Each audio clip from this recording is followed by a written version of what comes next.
10. Sudan, akar masalah. Sudan memiliki sejarah panjang pemerintahan militer dan konflik internal. Negara gagal membangun institusi sipil yang kuat. Dalam kondisi konflik berulang, korupsi menjadi cara cepat untuk mempertahankan kekuasaan dan loyalitas. Korupsi di Sudan bersifat struktural, bukan sekadar ulah individu. Sistem kekuasaan militer memegang peran dominan dalam politik dan ekonomi. Banyak sektor strategis berada di luar pengawasan sipil. Anggaran pertahanan dan keamanan sangat tidak transparan, membuka ruang besar bagi penyalahgunaan dana. Dampak ke rakyat menghadapi kemiskinan, konflik dan ketidakstabilan ekonomi. Bantuan internasional sering tidak sampai sepenuhnya ke masyarakat karena bocor di tingkat elit. 9. Nicaragua, akar masalah. Masalah utama Nicaragua adalah kemunduran demokrasi secara bertahap. Ketika kekuasaan terkonsentrasi dan oposisi dilemahkan, korupsi tidak lagi dicegah. Negara kehilangan mekanisme kontrol terhadap penguasa. Korupsi di sini tidak selalu kasar, tapi terstruktur dan dilegalkan melalui kebijakan. Sistem kekuasaan. Lembaga negara seperti pengadilan, parlemen, dan penyelenggara pemilu berada di bawah kendali penguasa. Proyek negara dan kebijakan ekonomi sering diberikan kepada loyalis politik. Transparansi hanya bersifat formal, dampak ke rakyat.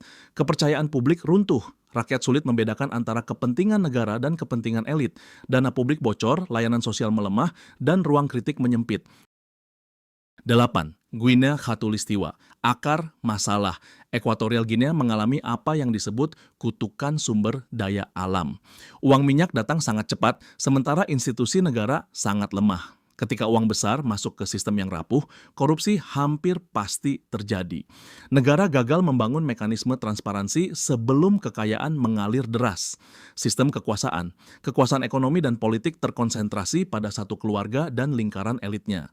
Anggaran negara tidak transparan, audit independen jarang dilakukan, dan proyek publik sering dilebihkan nilainya untuk keuntungan pribadi. Negara berfungsi seperti perusahaan keluarga, bukan institusi publik. Dampak ke rakyat. Mayoritas rakyat hidup dalam kemiskinan meski negara kaya minyak. Akses pendidikan, kesehatan, dan infrastruktur dasar tertinggal jauh. Ketimpangan ekstrem menciptakan frustrasi sosial yang berkepanjangan. 7. Eritrea, akar masalah. Eritrea dibangun dengan logika negara di atas segalanya. Pemerintah menempatkan keamanan dan kontrol sebagai prioritas mutlak, bahkan mengorbankan transparansi dan hak sipil. Ketika negara tidak bisa dikritik, penyalahgunaan kekuasaan menjadi tak terhindarkan. Korupsi di Eritrea bersifat tertutup, bukan karena tidak ada, tapi karena tidak ada ruang untuk membongkarnya. Sistem kekuasaan. Kekuasaan sangat terpusat pada presiden dan elit militer. Tidak ada pemilu nasional yang bebas, media independen dibubarkan, dan anggaran negara tidak pernah benar-benar dipublikasikan secara terbuka. Banyak sektor ekonomi dijalankan langsung oleh militer atau perusahaan milik negara. Dalam sistem seperti ini, korupsi tidak tercatat, tidak diselidiki, dan tidak dihukum. Dampak ke rakyat. Rakyat hidup tanpa kepastian ekonomi dan politik. Wajib militer jangka panjang membatasi kebebasan hidup dan kerja. Tanpa informasi publik, masyarakat tidak tahu bagaimana uang negara digunakan. 6. Libya, akar masalah. Masalah utama Libya bukan hanya perang, tetapi kegagalan total membangun negara setelah rezim lama runtuh. Selama puluhan tahun, negara bergantung pada satu figur otoriter. Ketika figur itu jatuh, tidak ada institusi kuat yang bisa menggantikan perannya. Hukum, birokrasi, dan sistem keuangan negara runtuh hampir bersamaan. Korupsi muncul karena negara kehilangan fungsi dasarnya, mengatur, mengawasi, dan menegakkan hukum. Dalam kondisi seperti ini, siapa yang punya senjata, dia punya akses ke uang. Sistem kekuasaan. Libya terpecah menjadi beberapa pemerintahan dan ratusan milisi. Tidak ada satu pusat kekuasaan yang benar-benar sah dan kuat. Pendapatan minyak, aset terbesar negara, dikelola secara tidak transparan, sering melalui penjualan ilegal, manipulasi kontrak, dan penguasaan fasilitas oleh kelompok bersenjata. Korupsi di Libya bukan hanya pencurian uang negara, tapi juga alat tawar-menawar politik antar faksi. Uang digunakan untuk membeli loyalitas, senjata, dan pengaruh. Dampak ke rakyat. Rakyat Libya hidup di tengah ketidakpastian. Listrik sering mati, layanan kesehatan tidak stabil, dan keamanan rapuh. Meski negaranya kaya minyak, kesejahteraan tidak dirasakan secara merata. Ketidakpercayaan terhadap negara menjadi hal normal. 5. Yaman, akar masalah. Yaman memiliki pemerintahan yang lemah bahkan sebelum konflik. Korupsi sudah lama menjadi masalah, diperparah oleh kemiskinan dan ketimpangan. Ketika negara tidak mampu mengontrol wilayah dan ekonomi, penyalahgunaan kekuasaan menjadi tak terhindarkan. Sistem kekuasaan. Kekuasaan terpecah antara berbagai kelompok. Tidak ada otoritas tunggal yang mampu mengelola anggaran secara transparan. Lembaga hukum lumpuh dan pengawasan hampir tidak ada. Dampak ke rakyat. Rakyat menghadapi salah satu krisis kemanusiaan terburuk di dunia. Kelaparan, penyakit, dan kehancuran infrastruktur. Korupsi memperparah krisis karena bantuan internasional sering bocor. 4. Suriah, akar masalah. Suriah sejak lama memiliki sistem patronase di mana loyalitas politik dibalas dengan jabatan dan akses ekonomi. Transparansi rendah dan kekuasaan terpusat pada elit militer dan politik. Korupsi sudah mengakar sebelum perang, tetapi konflik mempercepat kerusakan sistem negara. Sistem kekuasaan.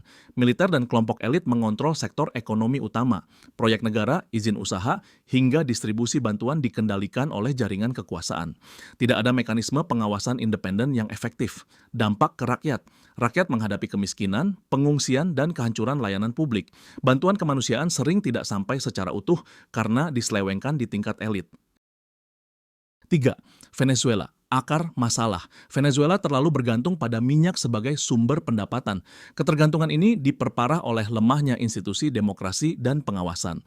Ketika kekuasaan ekonomi dan politik menyatu, korupsi menjadi sulit dikendalikan. Negara gagal membangun sistem transparansi yang kuat sebelum uang besar mengalir. Sistem kekuasaan. Pemerintah menguasai industri minyak secara penuh, sementara lembaga pengawas dan peradilan kehilangan independensi. Proyek negara sering diberikan kepada kelompok loyalis politik. Kritik dibungkam sehingga penyalahgunaan kekuasaan jarang terungkap. Dampak ke rakyat, inflasi ekstrem, kelangkaan pangan dan obat-obatan, serta migrasi massal terjadi. Rakyat jatuh miskin, sementara elit politik tetap menikmati kekayaan negara. Ketimpangan sosial semakin tajam. 2. Somalia akar masalah. Somalia mengalami kehancuran negara sejak awal 1990-an. Ketika pemerintahan pusat runtuh, hukum dan administrasi publik ikut hilang. Dalam kekosongan negara, masyarakat terpaksa bergantung pada kelompok bersenjata, klan, dan uang suap untuk bertahan hidup. Korupsi tumbuh sebagai mekanisme informal untuk mengakses layanan yang seharusnya disediakan negara. Sistem kekuasaan. Pemerintah pusat lemah dan memiliki kontrol terbatas atas wilayahnya. Jabatan publik sering diperjualbelikan dan aparat negara terhubung dengan jaringan korupsi lokal. Bantuan internasional yang masuk besar-besaran sering bocor di berbagai tingkat birokrasi. Dampak ke rakyat. Rakyat kesulitan mendapatkan layanan dasar tanpa membayar suap. Infrastruktur buruk, keamanan tidak stabil, dan kepercayaan publik terhadap negara sangat rendah. Korupsi memperpanjang penderitaan karena bantuan sering tidak sampai ke yang membutuhkan. 1.